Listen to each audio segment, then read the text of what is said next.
Buenos días, ¿cómo están? Qué gusto. Pues vamos a pasar a la meditación de la palabra del Señor. Estamos en la serie de sermones, preguntas difíciles sobre la fe cristiana. Y la pregunta en la que vamos a reflexionar esta mañana es, ¿cómo puede un Dios de amor condenarte al infierno? Y la verdad es que cuando Rodrigo me asignó esta genial pregunta difícil, lo primero que dije fue pues porque Dios es soberano. Y amén, hermanos, estamos despedidos, ¿no? La verdad es que leí como 3 veces el pasaje y nada más no me entraba la idea. Por ahí de la quinta, sexta ocasión, pues ya empezó este diálogo interno. Y si les pregunto, amigos y hermanos, ¿qué es lo que más les puede preocupar? ¿Qué es eso que de pronto les quita el sueño? ¿Qué me dirían? ¿Tiene que ver con dinero, de casualidad? En mi caso, sí. Justo recordaba que los últimos meses he estado platicando con mi esposa sobre dinero, ¿no? Porque da la casualidad de que de ver tantos niños y familias aquí en el Redentor esperando bebés, pues como que ya nos vimos y dijimos, pues sí, sí, sí, ¿no? Y la verdad es que mi respuesta fue, pues sí, sí, sí, voy a necesitar más dinero, ¿no? Y la verdad es que hace unas semanas estuve obsesionado con la idea de que pues tengo que buscar un aumento, ¿no? Si quiero tener un hijo o tengo que cambiarme de trabajo a uno donde me paguen más. Y eso que le oré y le pedí a Dios para el trabajo en el que estoy el día de hoy, ¿no? Y mientras más tenía yo este diálogo interno, más me daba cuenta de que mi relación con el dinero pues estaba un poco intoxicada. Total que llegué al punto de estar hablando con Dios, iba yo camino al trabajo y le dije, a ver Señor, si me preguntaras por qué quiero dinero, por qué quiero más dinero hoy, la respuesta honesta no sería que para dárselo a los pobres o para ayudar a alguien que lo necesite en la iglesia, para donarlo al proyecto del nuevo local de la iglesia y mucho menos para enviarlo a los damnificados de Venezuela. Entonces mi conclusión fue, pues que quiero el dinero para todo menos para lo que tú lo quieras, Señor, ¿no? Mis planes terminan en mí. Y esta confesión me llevó de nuevo a la pregunta aterradora de esta mañana. ¿Cómo es que un Dios de amor puede condenarte al infierno? Y vamos al texto en el que reflexionaremos hoy. Está en el Evangelio según San Lucas, capítulo 16, de los versículos 19 al 31. Aquí encontramos la parábola del rico y Lázaro. Y la palabra de Dios dice, había un hombre rico que se vestía lujosamente y daba espléndidos banquetes todos los días. A la puerta de su casa se tendía un mendigo llamado Lázaro, que estaba cubierto de llagas. Lázaro hubiera querido llenarse el estómago con lo que caía de la mesa del rico. Hasta los perros se le acercaban y le lamían las llagas. Y resulta que murió el mendigo y los ángeles se lo llevaron para que estuviera al lado de Abraham. También murió el rico y lo enterraron. En el infierno, en medio de sus tormentos, el rico levantó los ojos y vio de lejos a Abraham y a Lázaro junto a él. Así que alzó la voz y lo llamó. Padre Abraham, ten compasión de mí y manda a Lázaro que moje la punta del dedo en agua y me refresque la lengua, porque estoy sufriendo mucho en este fuego. Pero Abraham contestó, Hijo, recuerda que durante tu vida te fue muy bien, mientras que a Lázaro le fue muy mal. Pero ahora a él le toca recibir consuelo aquí y a ti sufrir terriblemente. Además de eso hay un gran abismo entre nosotros y ustedes. Así que los que quieren pasar de aquí para allá no pueden, ni tampoco pueden los de allá para acá. Y él respondió, entonces te ruego, Padre, que mandes a Lázaro a la casa de mi padre, que vaya y dé aviso a mis 5 hermanos, para que no vengan ellos también a este lugar de tormento. Pero Abraham contestó, ya tienen a Moisés y a los profetas, que les hagan caso a ellos. No les harán caso, Padre Abraham, respondió el rico. En cambio, si se les presentara uno de entre los muertos, entonces sí se arrepentirían.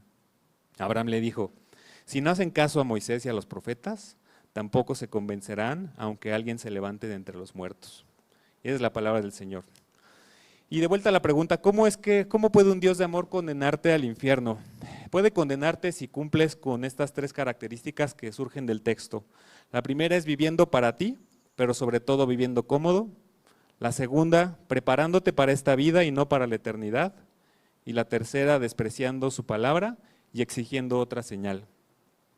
Y si empezamos con la primera, viviendo para ti, pero sobre todo viviendo cómodo, porque si hay algo que podemos afirmar es que la vida cristiana no es centrada en la comodidad, ¿están de acuerdo? Hay una incomodidad de ir constantemente contracorriente, de entregarle tus planes a Cristo, de pedirle incluso a Cristo que no sean tus planes los que se hagan, sino que prosperen los suyos. Es pedirle que use tu vida, entregársela y vivir para Él y para su reino. ¿Y esto cómo se ve? Cualquiera que sea el escenario o contexto en el que estás el día de hoy, da la casualidad de que tienes los suficientes recursos, tiempo, dinero o habilidades para usarlos y ejercerlos en beneficio de las personas que casualmente están a tu alcance y que casualmente pues necesitan eso que has recibido para administrar.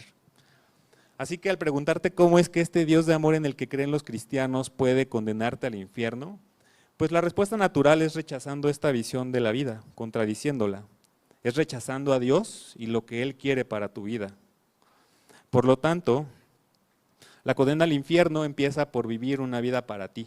Y la expresión máxima de vivir una vida para ti es buscar una vida cómoda. Si tienes dinero, pues igual y buena falta te hacen unos zapatos nuevos o un coche nuevo. Si tienes tiempo, pues igual y unas vacaciones extra.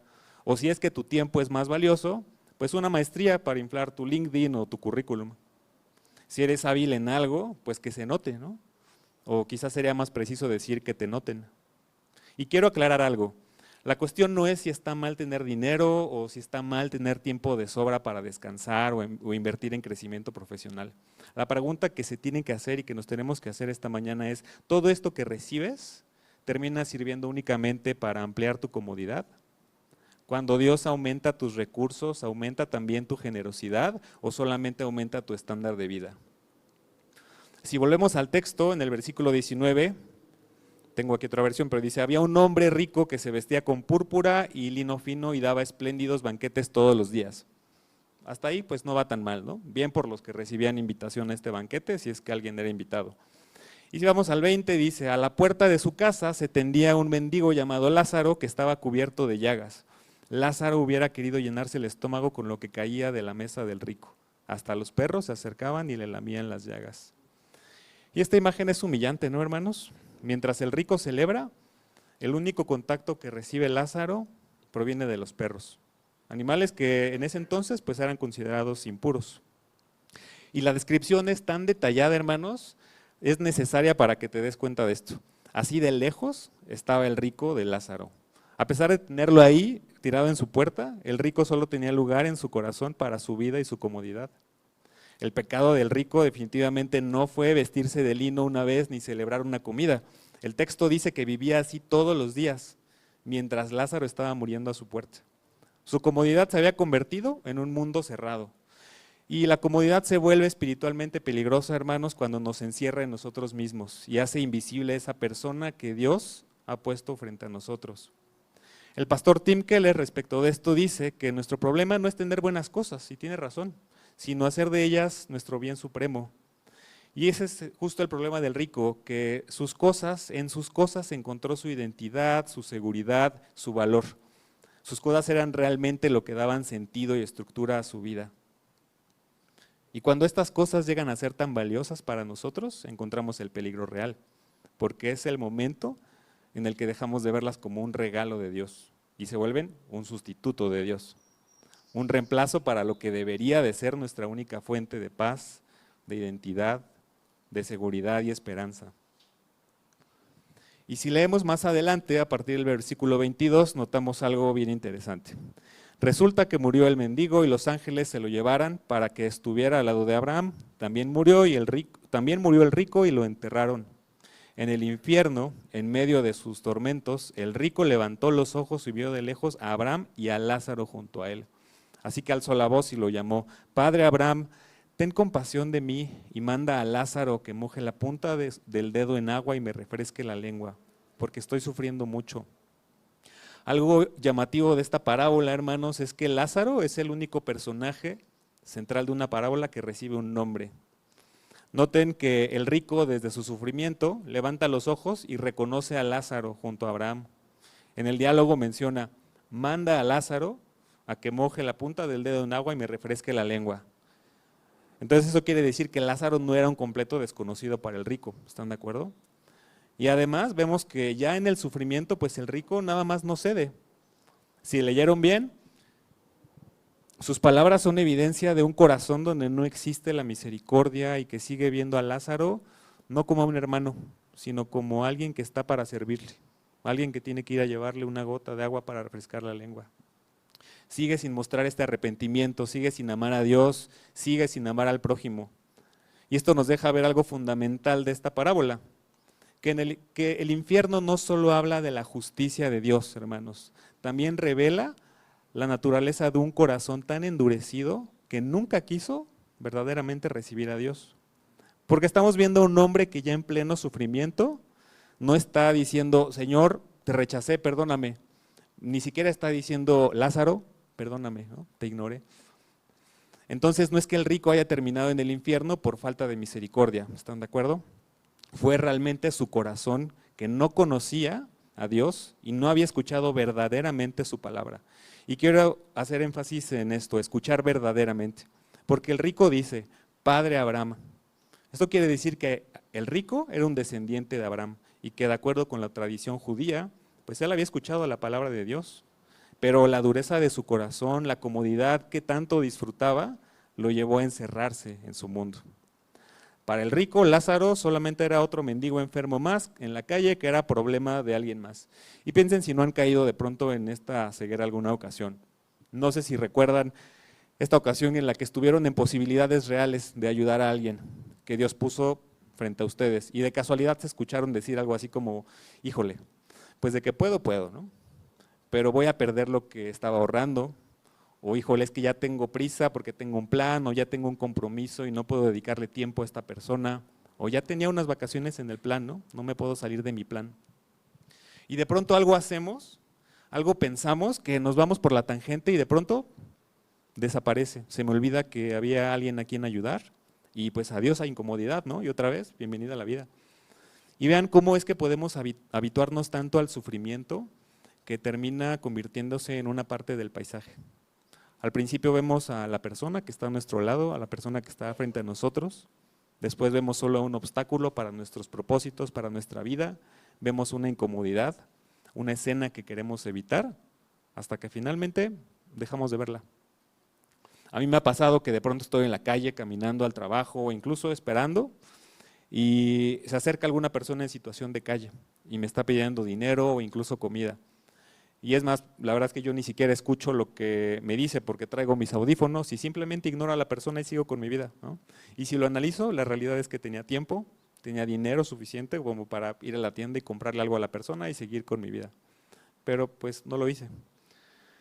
Y lo que Lucas quiere que reflexiones esta mañana no es que solamente pongas atención a tu entorno, porque como muchas veces se ha mencionado aquí al frente, no se necesita ser cristiano para ser altruista y entregar tu dinero a los pobres. Eso cualquier persona con dinero y con intenciones de pagar menos impuestos lo puede hacer. Lo que necesitas realmente es entender que tu vida y lo que tienes, según tú te ha costado tanto tiempo y esfuerzo construir o conseguir, no es tuyo, no te pertenece. Nada de lo que tienes te pertenece. Y la única manera de aceptar esta locura es conociendo al dueño que te lo dio, al dueño que te entregó esto. Jesús explica en su parábola de los talentos esta misma visión de la vida. Un señor entrega distinta cantidad de recursos a sus siervos y después de un tiempo regresa a pedirles cuentas. Ninguno de ellos era el dueño. Los talentos que se les entregaron, que pues eran sumas importantes de dinero, pertenecían al Señor, pero cada siervo era responsable de administrarlo fielmente. La pregunta no era cuánto había recibido cada uno, sino qué habían hecho con lo que se les había confiado. El problema del rico no era simplemente que tuviera mucho dinero, sino que vivía como si todo le perteneciera exclusivamente a él. Todo eso que tenía, una mesa abundante, una casa, recursos suficientes, no los veía como algo que le había sido confiado por el dueño. Por tanto, él no se percibía a sí mismo como a un administrador y mucho menos como un siervo. ¿Están de acuerdo? Él era el protagonista de su vida. Y si hoy no tienes claro el rol que tú tienes en esta vida, pregúntate, ¿de quién es lo que tienes y por qué se te ha confiado? ¿Para qué se te ha confiado? El rico se preparó muy bien para disfrutar su vida, pero nunca consideró que algún día el dueño le pediría cuentas. Por favor, busquen en sus Biblias lo que nos dice el apóstol Pablo en su segunda carta a los Corintios, capítulo 5, el versículo 15. Y si me siguen con la vista, dice así la palabra de Dios. Él murió por todos, para que nosotros ya no vivamos para nosotros mismos, sino para Cristo, que murió y resucitó por nosotros. Y volvamos a la pregunta original y a la respuesta que nos lleva al segundo punto. ¿Cómo es que un Dios de amor puede condenarte al infierno? Preparándote para esta vida, no para la eternidad. En la narrativa de esta parábola, algo muy intencional es cómo Jesús pasa de forma inmediata del banquete del rico a la muerte. Dice la palabra de Dios, resulta que murió el mendigo y los ángeles se lo llevaron para que estuviera al lado de Abraham. También murió el rico y lo enterraron. En el infierno, en medio de sus tormentos, el rico levantó los ojos, vio de lejos a Abraham y a Lázaro junto a él. Así que alzó la voz y lo llamó, Padre, ten compasión de mí y manda a Lázaro que moje la punta del dedo en agua y me refresque la lengua, porque estoy sufriendo mucho en este fuego. Pero Abraham contestó, Hijo, recuerda que durante tu vida te fue muy bien, mientras que a Lázaro le fue muy mal. Pero ahora a él le toca recibir consuelo aquí y a ti sufrir terriblemente. Además de eso, hay un gran abismo entre nosotros y ustedes, así que los que quieren pasar de aquí para allá no pueden, ni tampoco pueden los de allá para acá. Y lo bueno es que no necesitamos horóscopos, numerología o nuestra carta astral para saber qué es lo que nos va a pasar a todos, hermanos, ¿no? Todos nos vamos a morir, tengamos mucho o poco dinero, todos vamos a morir. Dice Pablo en su carta a los tesalonicenses, en el capítulo 5, de los versículos 2 al 3, ustedes ya saben que el Señor regresará en el día menos esperado, como cuando un ladrón asalta en la noche. Cuando la gente esté diciendo paz y seguridad, vendrá sobre ellos la destrucción sin avisar. Como llegan a la mujer embarazada los dolores de parto, de ninguna manera podrán escapar. Y fíjense cómo vivimos, hermanos, que parece que interpretamos lo opuesto a lo que el Señor nos dice en su palabra. Pareciera que lo que leímos fue, disfruten su tiempo porque pronto viene el día del Señor y cuando menos se den cuenta, todo lo que no disfrutaron ya fue, se lo perdieron. Así que solo se vive una vez, YOLO, ¿no? Y ya checaron sus estadísticas del celular, hermanos, para ver cuánto tiempo se la pasan en la pantalla o qué tal el tiempo que le invierten a sus redes sociales. Ahorita está muy de moda este término de la cheap dopamine, ¿no? O la dopamina barata. Y vean cómo estos microhábitos reflejan esa insatisfacción que todos cargamos. Y obviamente que hay prácticas, disciplinas y hábitos saludables para que te sientas mejor que los demás, porque si logras salir de ese vicio de estar scrolleando y desarrollas esta habilidad suprema de demorar la gratificación, eres un campeón en la vida, ¿no? Pasas del scrolleo a establecer metas verdaderamente importantes en tu vida. Tenemos a una generación que no solo vive con ansiedad, hermanos, sino que nació con ansiedad. Y quizá para los que no somos ricos, pues se nos hace fácil juzgar a los que verdaderamente tienen lana, ¿no? Pero a nosotros, ¿qué tal nos va con nuestro tiempo y lo que hacemos con él? Hay algo que todos tenemos claro, y es que sabemos que nos estamos pues haciendo cada día más viejitos, ¿no? Y que hay que planear para que el futuro que nos queda pues no esté tan mal, ¿no? Porque quiero vivir de forma digna cuando sea un respetable adulto mayor. Y vivimos en esa ansiedad de que no hemos hecho suficiente. Y ahí es cuando esta supuesta cura mágica y para seres iluminados que se llama demorar la gratificación nos juega en contra. Porque ahora tenemos tantas metas importantes por cumplir que ahora vivimos para ellas. Que si ya me salí de casa de mis papás a los 25, que si me meto a otra maestría, que si el plan personal de ahorro para el retiro, que si ya logré dejar de pagar renta y finalmente voy a poder comprarme mi casita. Y de nuevo la pregunta es, ¿está mal todo esto? ¿Está mal hacerlo, buscarlo? Dios te va a enviar al infierno por querer cuidar tus ingresos, por desear construir un patrimonio o por ser bien administrado con tu dinero y ahorrar para cuando no trabajes o por invertir en crecimiento personal. Definitivamente no, hermanos, porque si fuera así, ojalá tuviéramos el problema del rico y solamente tuviéramos que atender a un Lázaro allá afuera de la puerta, ¿no? Pero lo que condenó al rico para terminar en el infierno no es que no le haya dado de comer a Lázaro, hermanos. Nuestro problema es muy parecido al del rico, es como el del rico, mucho más complejo que solamente atender a un mendigo y darle de comer. Es un problema de fondo, no de forma. Este problema se resume fácil y seguro ya estás harto de escuchar esta palabra. Es nuestro pecado. Porque esto es lo que en realidad está apartando tu corazón, tus intenciones, tu motivación y tus anhelos del reino de Dios y de la eternidad con Cristo. Así que es de vital importancia, hermanos, que entendamos esto. El infierno existe no porque Dios sea cruel, sino porque tu pecado y mi pecado son más serios de lo que queremos aceptar. Y hay que decir esto, pecar no solo es hacer cosas malas, pecar es vivir como si Dios no fuera Dios, es construir una vida donde nosotros somos los protagonistas y Él apenas es un accesorio, un amuleto. Y si eso es lo que el pecado hace, entonces un Dios bueno pues no puede tratarlo como una falta menor, ¿están de acuerdo?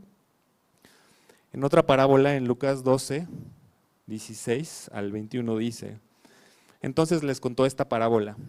El terreno de un hombre rico produjo una buena cosecha, así que se puso a pensar, ¿qué voy a hacer? No tengo dónde almacenar mi cosecha. Por fin dijo, ya sé lo que voy a hacer. Derribaré mis graneros, construiré otros más grandes donde pueda almacenar todas mis semillas y mis bienes. Y diré, alma mía, ya tienes bastantes cosas buenas guardadas para muchos años. Descansa, come, bebe y goza la vida. Pero Dios le dijo, necio, esta misma noche te van a reclamar la vida. ¿Y quién se quedará con lo que has acumulado? Y eso somos, hermanos. Ricos no, ojalá, ¿verdad? Somos necios porque estamos obsesionados por generar nuestra propia paz, tranquilidad y comodidad para esta vida. Pero el Señor dice, como ya leímos, ustedes saben que el Señor regresará en el día menos esperado, como cuando un ladrón asalta en la noche. Cuando la gente esté diciendo paz y seguridad, vendrá sobre ellos la destrucción sin avisar. Y esta destrucción y el destino que espera a quienes hacemos de esa paz y seguridad terrenal nuestra esperanza definitiva es ineludible e irreversible. Si regresamos al pasaje central de Lucas, dice a partir del versículo 25, Abraham contestó, hijo, recuerda que durante tu vida te fue muy bien, mientras que a Lázaro le fue muy mal. Pero ahora a él le toca recibir consuelo aquí y a ti sufrir terriblemente. Además de eso, hay un gran abismo entre nosotros y ustedes. Así que los que quieren pasar de aquí para allá no pueden, ni tampoco pueden los de allá para acá. Y no sé si ustedes se preguntaron como yo, ¿de verdad alguien estando en el seno de Abraham tendría la mínima intención de cruzar al infierno? Porque algo así dice, ¿no? Pero justo esa es la idea, hermanos, o sea, es imposible. No hay manera de que alguien pudiera desear eso, tal como no hay manera de revertir esta condena. Entonces, ¿qué hacemos con nuestro pecado? Recuerdo haber escuchado a personas cercanas a mí, cristianos, no cristianos, especialmente cuando hablamos de que Dios es un Dios de amor, pues que Dios debería de pasar por alto nuestro pecado y perdonarnos todo, ¿no? Eso sí es amor, ¿o no? Pero ¿saben cuál es el problema con esto? Que aunque suena muy alentador para la realidad humana, porque pues no es como que podamos dejar de pecar, ¿no? Y por lo tanto parece que no hay salida. El problema es que esta visión romántica del amor de Dios tapa su justicia. Y fíjense, amor y justicia. Estos atributos de Dios no se contradicen. Precisamente porque Dios ama lo bueno, se opone al mal. Porque Dios ama la justicia, no puede ignorar ese pecado ni tratarlo como algo ligero.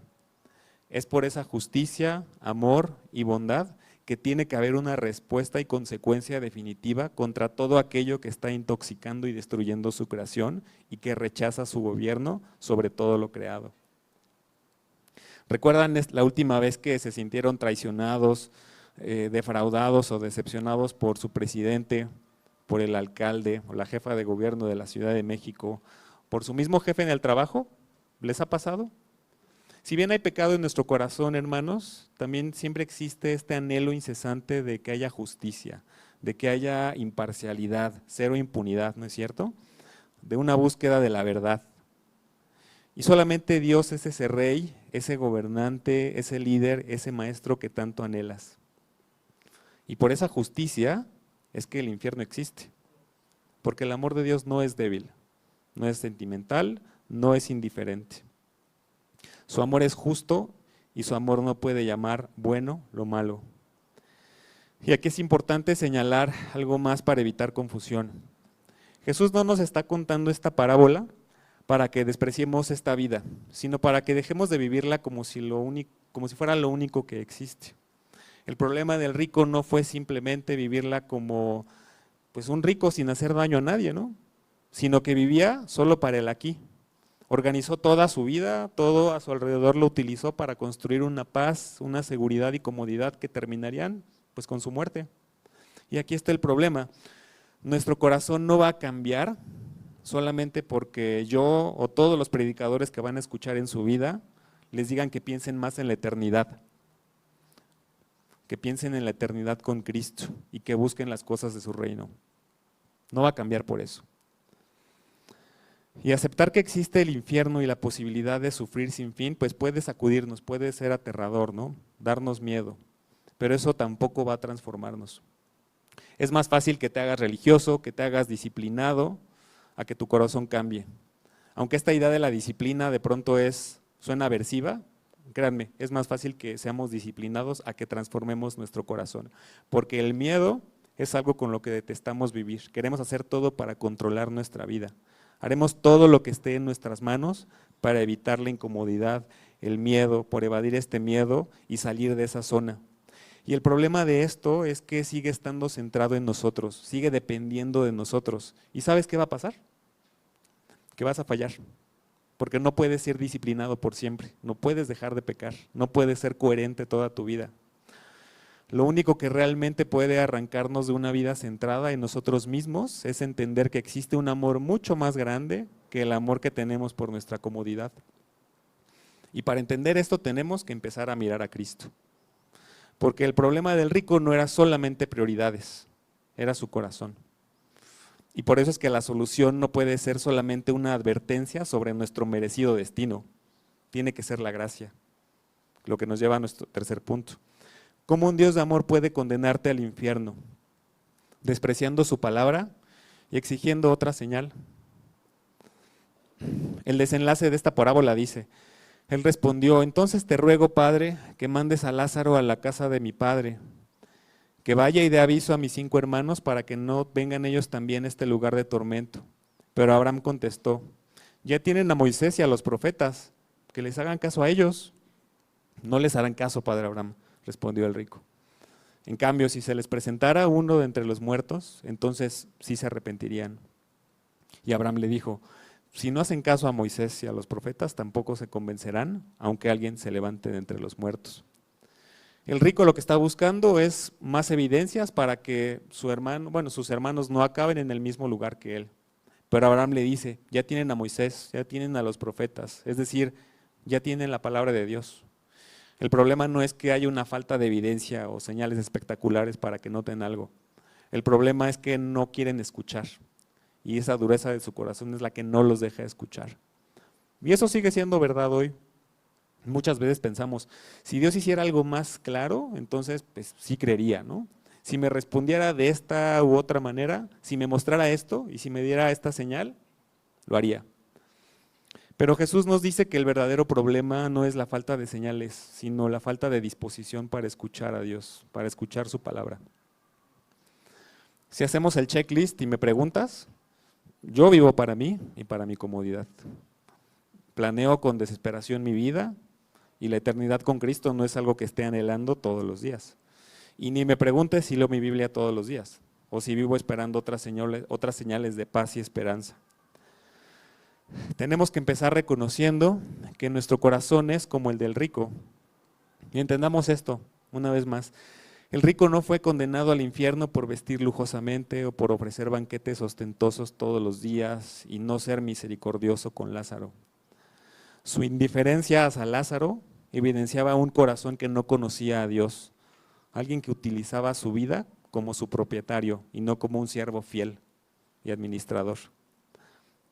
Esto implica que la solución no está en ser generoso o en buscar de forma desesperada entregar tu dinero a los pobres o leer tu Biblia todos los días, porque no hay una cantidad de generosidad, disciplina o conocimiento suficiente que pueda borrar la culpa que todos cargamos. Al llegar frente al dueño y señor de nuestras vidas, llegamos con manos vacías, con obras que son insuficientes, reprobables para ganar un lugar en su reino. Y aquí es donde aparece la gracia. El rico pide una señal mayor, alguien que se presentara de entre los muertos para que sus hermanos crean. Pero la historia del Evangelio nos dice que esa señal ya llegó, ¿no? Cristo murió, Cristo resucitó. Y aún así, hermanos, muchos no creyeron. Incluso los que caminaron con Él dudaron. Muchos lo vieron y dudaron de Él. Entonces, de acuerdo con la historia de la humanidad frente al Evangelio, se confirma que tú y yo no necesitamos más señales. Necesitamos que nuestro corazón sea quebrantado, transformado a uno capaz de escuchar, creer y arrepentirse. Entonces volvamos por última vez a esta pregunta. ¿Cómo un Dios de amor puede condenarte al infierno? Y aunque hemos meditado en 3 formas en las que nos podemos ganar esta condenación, la respuesta principal no se halla en nosotros ni en nuestro comportamiento. La respuesta está en el amor de Dios. La respuesta está en mirar a Cristo en la cruz, porque ahí es donde vemos que Dios sí ve nuestro pecado en su totalidad y que en consecuencia, hermanos, al no poder ignorarlo ni llamarlo bueno y al ser algo que nos está apartando de Él, es Él mismo el que tuvo que intervenir. Y solo motivado por un amor tan grande y incomprensible como el suyo por nosotros, es que entregó a su propio Hijo, Cristo Jesús. Si algo tenemos que entender esta tarde es que nuestro pecado es tan grave que solamente la intervención de Dios, solo su amor, solo Cristo es suficiente para salvarnos del infierno. Así que pensar en el amor de Dios y en el infierno, podemos ver que en realidad no son cosas opuestas, porque quitar el infierno sería solamente hacer de Dios a un Dios menos amoroso. Dios es un Dios de justicia y frente a Él somos pecadores, atentamos constantemente contra Él. Y la grandeza de su amor radica en el hecho de que al ser incapaz Él de eliminar el juicio, decide entregar a su Hijo y hacer que sea Él quien lo cargue, por pecadores como tú y como yo. Dios mandó a su Hijo Jesucristo a vivir la vida de obediencia que nosotros no podemos vivir, a cargar con la cruz, el juicio y la ira que nuestros pecados merecen, y resucitó, recordándonos que no necesitamos más señales para que estemos convencidos de su amor tan grande.